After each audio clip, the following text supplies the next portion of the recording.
آزاد کشمیر میں دوائیوں کی، خوراک کی اور تیل کی قلت ہو رہی ہے. اس حوالے سے ایک ویڈیو ہے، میں نے ابھی دیکھی.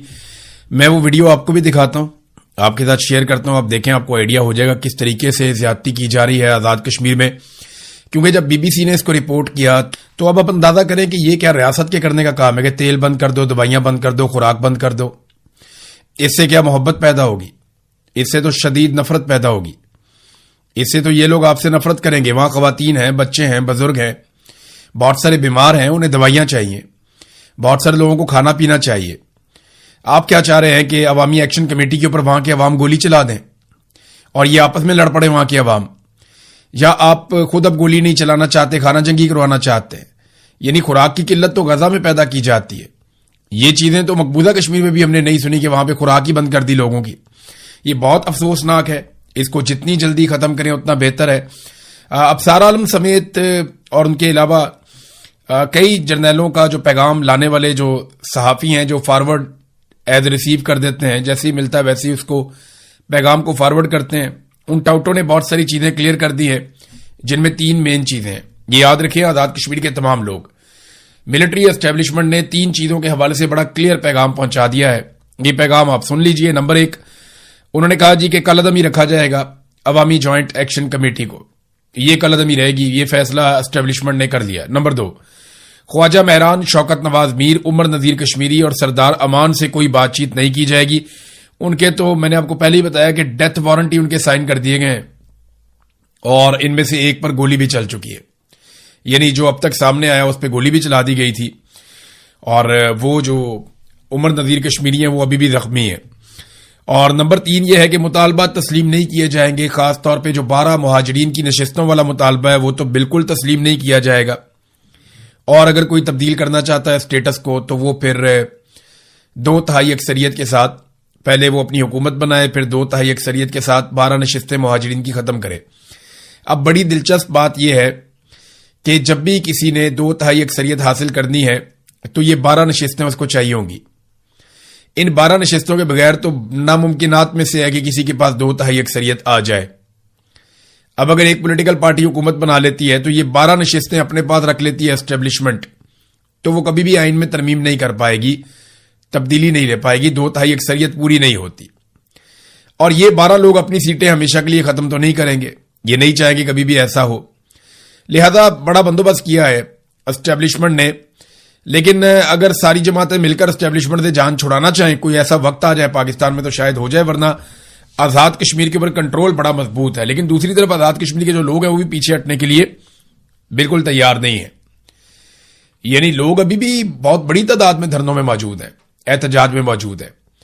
اور انہوں نے کال دی تھی، وہ بڑھنے والے تھے مظفر آباد کی جانب، لیکن فضل الرحمان صاحب نے کہا کہ میں ثالثی کرواتا ہوں، آپ یہ احتجاج مؤخر کر دیں. تو انہوں نے فضل الرحمان صاحب کی درخواست کے اوپر اپنا احتجاج مؤخر کر دیا. لیکن بار بار وہ اپنے جلسے جلوسوں میں کہہ رہے ہیں کہ ہم کسی وقت بھی آگے بڑھنے کا اعلان کر سکتے ہیں، ہم مذاکرات کے لیے لچک دکھا رہے ہیں، ہمارے مطالبات تسلیم کیے جائیں ورنہ ہم آگے بڑھ سکتے ہیں اور دوبارہ سے احتجاج شروع کر سکتے ہیں. اب جب یہ آگے بڑھیں گے تو ان کو روکنے کی کوشش کی جائے گی، وہیں پہ تصادم ہوگا.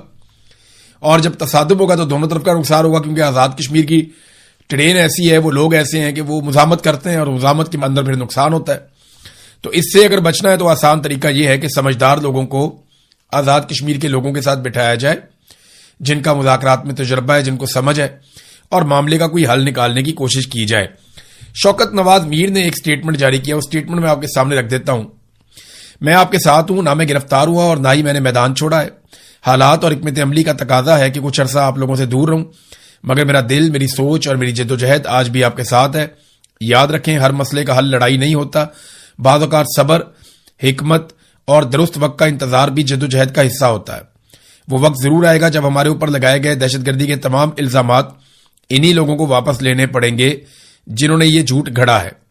سچ کو دبایا جا سکتا ہے، شکست نہیں دی جا سکتی. اپنی صفوں میں اتحاد، نظم و ضبط اور حوصلہ قائم رکھیں. ہماری جدوجہد حق، انصاف اور عوامی حقوق کے لیے ہے اور حق کی آواز کبھی خاموش نہیں ہوتی.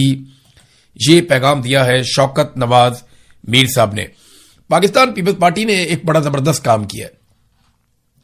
بلاول کرتا یہ ہے کہ وہ قومی اسمبلی میں جاتا ہے اور جا کے یا کہیں پہ اگر سٹیٹمنٹ دیتا ہے تو وہاں پہ بلاول یا پاکستان پیپلز پارٹی کے لوگ وہ آزاد کشمیر میں جو کچھ بھی ہوتا ہے یا ہو رہا ہے اس کا ملبہ وفاقی حکومت پہ ڈال دیتے ہیں کہ شہباز شریف کے وزراء یہ کر رہے ہیں، خواجہ آصف نے یہ والا سٹیٹمنٹ کیوں دیا، خواجہ آصف نے کیوں کہا کہ راولہ کوٹ کے لوگ کشمیری نہیں ہیں۔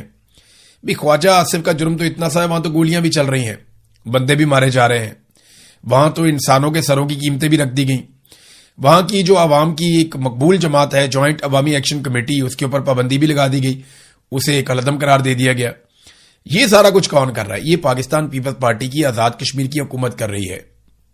فیصل راٹھور اس حکومت کا وزیر اعظم ہے۔ تو بلاول بڑی چالاکی کے ساتھ نہ یہ ثابت کرنے کی کوشش کرتا ہے کہ وہ تو اپوزیشن ہے اور یہ جو کچھ بھی آزاد کشمیر میں ہو رہا ہے اس کے لیے ذمہ دار بلاول ٹھہرا دیتا ہے بڑے آرام سے شہباز شریف اور اس کی حکومت کو۔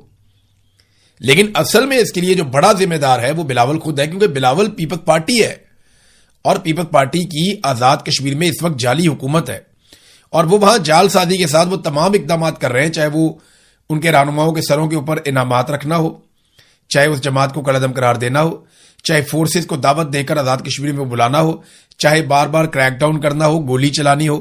ان تمام فیصلوں کے پیچھے جو ایک فورس کھڑی ہے وہ پاکستان پیپلز پارٹی ہے، لہذا بھی اس فیکٹر کو نظر انداز نہیں کر سکتے۔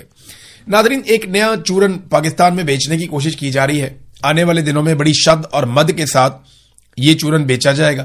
ایک تو یہ ثابت کرنے کی کچھ ٹاؤٹس کوشش کر رہے ہیں کہ عاصم منیر بہت جمہوری ہے، یعنی عاصم منیر شہباز شریف کو سپیس دیتے ہیں، وہ بہت جمہوری ہے، تو ایسا بالکل نہیں ہے۔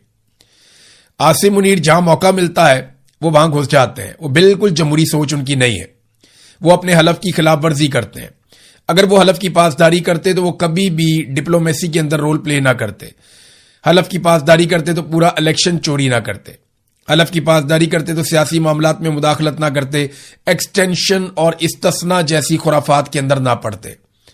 حلف کی اگر وہ خلاف ورزی نہ کرتے تو اتنی ساری جبری گمشدگیاں نہ کرتے، صحافیوں کو، شاعروں کو اور وکلا کو اور پتہ نہیں کس کس کو، ایون پارلیمنٹیرینز تک کو انہوں نے اغوا کروایا۔ یہ سارا کچھ وہ کبھی نہ کرتے اگر وہ حلف کی پاسداری کرتے اور ان کے اندر ایک جمہوری سوچ موجود ہوتی۔ تو ایک تو نیا چورن یہ ہے کہ جناب وہ بہت جمہوری ہیں، دوسرا ایک نیا چورن جو ہے وہ بیچا جا رہا ہے کہ اسرائیل کہیں عاصم منیر صاحب کو قتل کرنا چاہتا ہے، یعنی یہ اب خبریں چلنا شروع ہو گئی ہیں، ہلکی ہلکی اس کے اوپر لوگوں نے بات چیت شروع کر دی ہے، باہر سے بھی ایک دو سورسز ہیں جن سے خبر دلوا دی گئی ہے کہ جناب اسرائیل عاصم منیر کو قتل کرنا چاہتا ہے اور اس کے لیے کوئی بڑا باریک واردات ہو رہی ہے۔ نہیں، ایسا نہیں ہے۔ اسرائیل کو آج تک پاکستان میں اگر کوئی حکمران سب سے زیادہ سوٹ کیا ہے تو وہ عاصم منیر ہے۔ میں آپ کو وجہ بتاتا ہوں کیسے۔ عاصم منیر صاحب پاکستان کے وہ واحد حکمران ہیں جن کے دور میں اسرائیل کے خلاف احتجاج کرنے والوں پہ گولی چلی ہے۔ عاصم منیر صاحب پاکستان کی تاریخ میں وہ واحد حکمران ہیں جن کے دور میں اسرائیل کے اوپر یا اس کے منصوبوں کے خلاف آپ احتجاج کرنے نکلیں تو آپ کو گرفتار کیا جاتا ہے، آپ پہ گولی چلائی جاتی ہے، آپ کے اوپر سختی کی جاتی ہے، آپ پر چھاپے مارے جاتے ہیں،